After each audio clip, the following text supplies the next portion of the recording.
Wedding Collections, the classic bridal world. Antony John എംഎൽഎയുടെ പ്രത്യേക വികസന ഫണ്ടിൽ നിന്നും മണ്ഡലത്തിലെ ലൈബ്രറികൾക്ക് നൽകുന്ന പുസ്തകങ്ങൾ വിതരണം ചെയ്തു. കോതമംഗലം നിയോജക മണ്ഡലത്തിലെ 23 ലൈബ്രറികൾക്കാണ് പുസ്തകങ്ങൾ നൽകിയത്.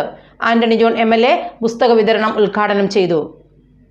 ആന്റണി ജോൺ എംഎൽഎയുടെ പ്രത്യേക വികസന ഫണ്ടിൽ നിന്നുമാണ് കോതമംഗലം നിയോജക മണ്ഡലത്തിലെ 23 ലൈബ്രറികൾക്ക് റവന്യൂ ടവറിൽ വെച്ച് പുസ്തകങ്ങൾ വിതരണം ചെയ്തത്. കേരളീയത്തിന്റെ ഭാഗമായി കേരള നിയമസഭ സംഘടിപ്പിച്ച പുസ്തകോത്സവത്തിൽ നിന്നാണ് പുസ്തകം വാങ്ങിയത്. മണ്ഡലത്തിന്റെ പരിധിയിലുള്ള 8 പഞ്ചായത്തിലെയും മുനിസിപ്പാലിറ്റിയിലെയും തെരഞ്ഞെടുക്കപ്പെട്ട ലൈബ്രറികളിൽ പ്രത്യേക പുസ്തക കോർണർ ഇതിലൂടെ സ്ഥാപിക്കും. ആന്റണി ജോൺ എംഎൽഎ പുസ്തകം വിതരണം ചെയ്തു. അതുകൊണ്ട് തന്നെ ലൈബ്രറി കൗൺസിൽ മുൻകാലങ്ങളിൽ ഒക്കെ വ്യത്യസ്തമായി എല്ലാ ലൈബ്രറികളെയും ഗ്രന്ഥശാലകളെയും എല്ലാം കൂടുതൽ ശാക്തീകരിക്കുന്നതിനും ജനങ്ങളെ കൂടുതലായി ഈ രംഗത്തേക്ക് കൊണ്ടുവരുന്നതിനും ഒക്കെയുള്ള വലിയൊരു ഇടപെടൽ നടത്തുന്നുണ്ട്.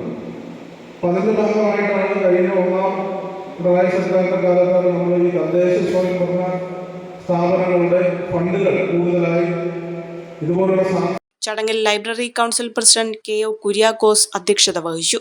Secretary Manoj Narayanan, C P. മുഹമ്മദ്, ജില്ലാ കൗൺസിൽ അംഗം ഷിജ കാസിം എന്നിവർ പങ്കെടുത്തു. A1 Textiles, Nehru park, Muvattupuzha.